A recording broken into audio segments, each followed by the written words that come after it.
برادران ملت اسلامی، السلام علیکم ورحمۃ اللہ وبرکاتہ۔ الحمد للہ وکفا وسلام علی حبیبہ المصطفى، اما بعد فاعوذ باللہ من الشیطان الرجیم، بسم اللہ الرحمن الرحیم۔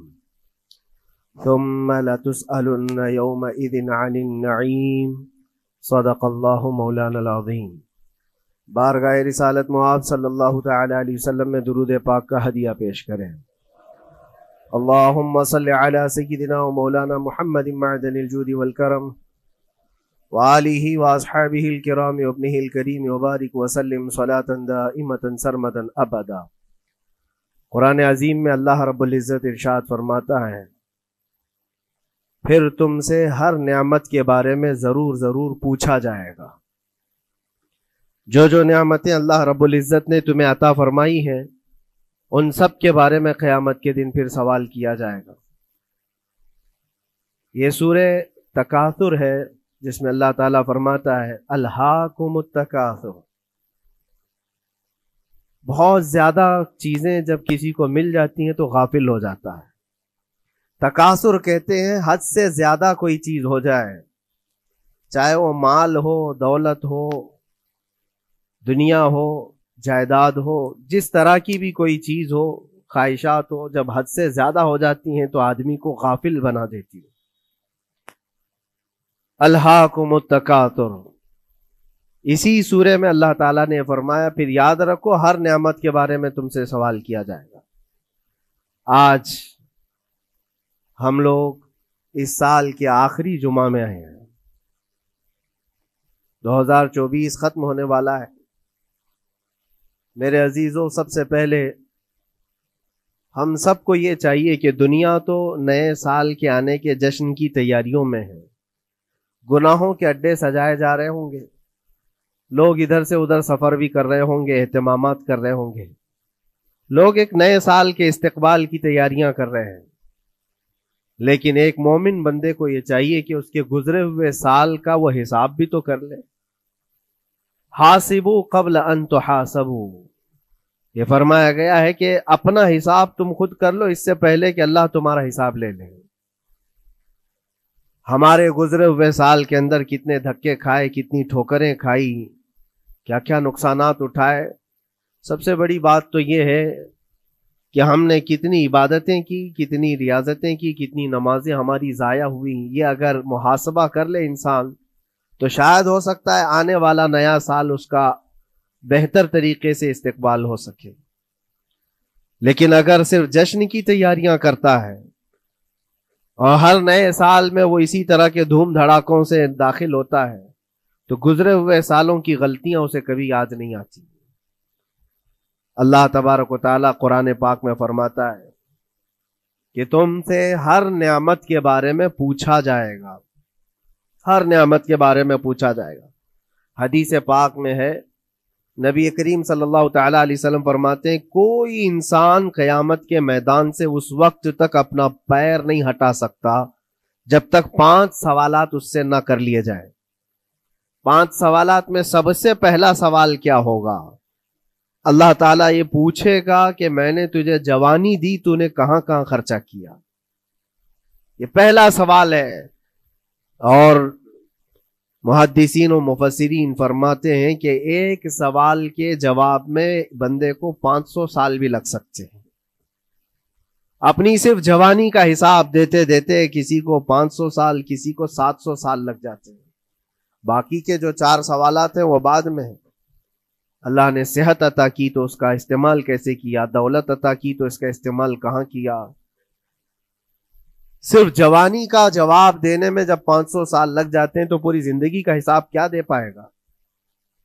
اسی لیے میرے عزیزوں، جس کے پاس آج جوانی ہے یا گزر چکی ہے وہ غنیمت جانے، ایک لمحے کو غنیمت جانے۔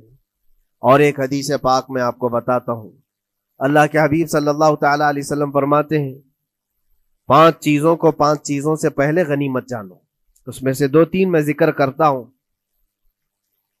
حضور پاک صلی اللہ تعالی علیہ وسلم فرماتے ہیں اپنی صحت کو غنیمت جانو بیمار ہونے سے پہلے۔ آج صحت مند ہو تو اس کی قدر کرو بیمار ہونے سے پہلے. ہاتھ نہیں ٹوٹا ہے ابھی, پاؤں نہیں ٹوٹا ہے, سر سلامت ہے, سوچنے کی طاقت ہے, زبان سلامت ہے. اپنی صحت کو غنیمت جانو اور ہر دن اللہ کا شکر ادا کرو کہ مولا میری طاقت اور میری حیثیت سے زیادہ تو نے مجھے عطا کیا ہے. اور اگر اپنی صحت کا خیال نہیں ہے, قدر نہیں ہے, تو جاؤ کبھی کسی کینسر ہاسپٹل میں جا کر کے دیکھو, کئی ایسے لوگ ہیں جو موت اور حیات کے بیچ لڑ رہے ہیں. کچھ تو ایسے ہیں جو روز موت کی تمنا کرتے ہیں لیکن موت بھی نہیں. مجھے یاد ہے آج تقریباً 8-9 سال ہو گئے ہوں گے, ایک کینسر ہاسپٹل میں ایک ادھیڑ عمر کے شخص سے ملاقات. میں تیمارداری کے لیے یا عیادت کے لیے جایا کرتا تھا. اس شخص نے بستر پر لیٹے لیٹے کہا اس کے گردن میں ایک ایسی عجیب قسم کی کینسر کی پھنسی تھی جس سے ہمیشہ خون اور پیپ رستا رہتا ہے. کافی دنوں سے ہاسپٹلائزڈ ہے, لیکن ایک اس کی جو گڑ گڑاہٹ دیکھا اور ریکویسٹ میں نے سنا, کہا کہ حضرت صرف اتنی دعا کر دے کہ میرا سر اٹھے اور میں سجدہ کر سکوں. اس لیے کہ جوانی میں نے سجدے نہیں کی, اللہ کے عبادت نہیں کی, اور آج شدت سے خواہش ہوتی ہے کہ میں عبادت کروں یا سجدہ کروں, لیکن سر اٹھاتا ہوں تو یہاں سے پیپ اور خون شروع ہو جاتا ہے. اب وہ طاقت نہیں ہے. اس دن میرے دل پہ یہ بات لگی, کیا سچ فرمایا میرے آقا صلی اللہ علیہ وسلم نے, اپنی صحت کو غنیمت جانو بیمار ہونے سے پہلے. کہیں ایسا وقت نہ آئے کہ تم سجدہ کرنا چاہو لیکن تمہارا سر اٹھانے کے قابل بھی نہ رہے, تمہارے پاس وہ طبیعت بھی نہ رہے. ایک یہ تو پہلی چیز ہے. دوسری چیز, نبی مکرم صلی اللہ علیہ وسلم ارشاد فرماتے ہیں کہ تم اپنی جوانی کو غنیمت جانو بڑھاپا آنے سے پہلے. جوانی کو غنیمت جانو بڑھاپا آنے سے پہلے. آپ کو پتا نہیں ہے بڑھاپا کیا ہوتا ہے؟ بڑھاپے میں صرف خواہشیں رہ جاتی ہیں, کرنے کی تمنا رہ جاتی ہے لیکن طاقت نہیں رہتی. بڑھاپے کے اندر اعضاء ڈھیلے ہو جاتے ہیں, نہ وہ صحیح ڈھنگ سے پوری عبادت کرنے کے قابل رہ جاتا ہے, بلکہ وہ سوچتا رہ جاتا ہے کہ کاش میں اپنی جوانی میں اتنی نمازیں پڑھ لیا ہوتا, اتنی تسبیح پڑھ لیا ہوتا, لیکن کر نہیں پاتا. اسی لیے اللہ کے نبی صلی اللہ علیہ وسلم نے فرمایا بڑھاپا آنے سے پہلے اپنی جوانی کی قدر کر لو. اور اتنی تیزی سے یہ جوانی جاتی ہے پتہ بھی نہیں چلتا, بہت تیزی سے گزر جاتی ہے. جوانی ایسا شباب ہے کہ یہ بجلی کی طرح بھاگتی چلی جاتی ہے, کیونکہ جوان ہوتے ہی آدمی کے اوپر ایسی ذمہ داریاں آئیں. اس کو شادی کا خیال آیا, شادی کیا, بچوں کا خیال آیا, بچے ہوئے, پالنے کی بات, گھر بنانے کی فکر, بزنس کی فکر, جاب کی فکر. ان تمام چیزوں میں اتنا گھرا رہا کہ جوانی نکل گئی, بال سفید ہو گئے, پتہ ہی نہیں چلا, بڑھاپا آ گیا. اور اس کے بعد بڑھاپے میں اس کو احتساب کرنے کا موقع ملے تو وہ سوچتا ہے کہ میرے پاس جوانی کے اتنے سال تھے, کاش میں عبادت کیا ہوتا یا کچھ کر لیا ہوتا. لیکن ایک بات یاد رکھو, گیا وقت پھر ہاتھ آتا نہیں, سدا دور دورہ دکھاتا نہیں. سب سے قیمتی چیز دنیا کی یہ وقت ہے جو گزر جاتا ہے. آج کا جمعہ پھر ہم صدیوں بعد بھی یا جتنی بھی زندگی ہو یہ دوبارہ نہیں لے سکتے, یہ واپس نہیں آئے گا ہماری زندگی میں.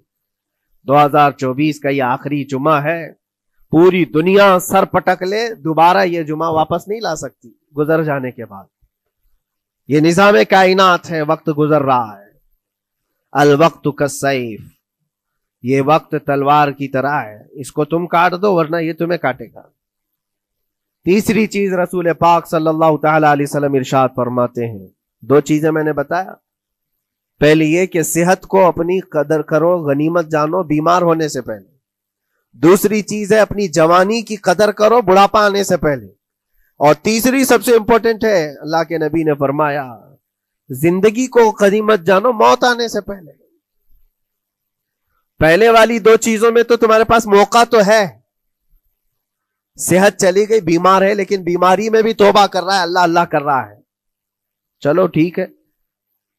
جوانی چلی گئی لیکن بڑھاپا ہے, بڑھاپا میں تو اللہ اللہ کر رہا ہے, عبادت کر رہا ہے. یہ دونوں میں تو موقع ہے, لیکن زندگی ختم ہو گئی, موت آ گئی, تب پھر کیا ہے؟ موت کے بعد پھر کوئی عمل نہیں ہے، موت کے بعد کوئی عمل نہیں ہے۔ حضرت سفیان ثوری رضی اللہ تعالیٰ عنہ کی وہ بات مجھے یاد آتی ہے، ایک جنازہ جا رہا تھا اور اس جنازے کے پیچھے ایک 8 سال کی بچی روتی ہوئی جا رہی تھی، اس کے باپ کا جنازہ تھا، بہت رو رہی تھی، بہت گڑ گڑا رہی تھی۔ کیا جملہ کہہ رہی تھی؟ کہتی تھی کہ ہمارے گھر پر، ہم پر جو آج مصیبت آئی ہے اس سے بڑی مصیبت کبھی آئی نہیں، بہت بڑا صدمہ ہے، بہت بڑی مصیبت ہے۔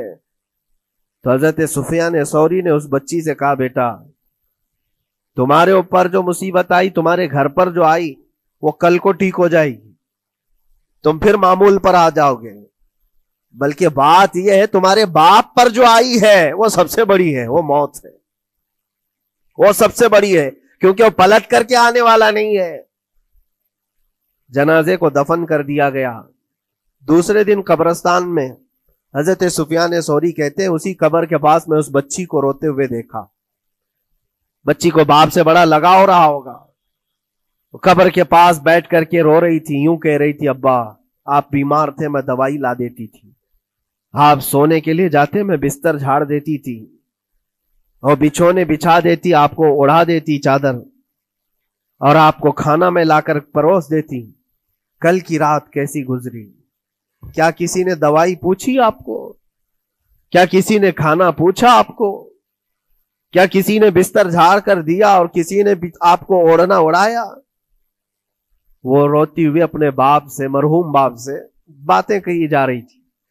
حضرت سفیان ثوری اٹھاتے اور کہتے ہیں، بیٹا یہ سوالات اب نہ کر اپنے باپ کو کہ کسی نے کھانا پوچھا، دوائی پوچھی، بستر بچھایا، نہیں، اب یہ پوچھ اپنے باپ سے، کل ہم نے جو آپ کو صحیح سلامت دفن کیا، چہرہ ابھی تک سلامت ہے یا نہیں؟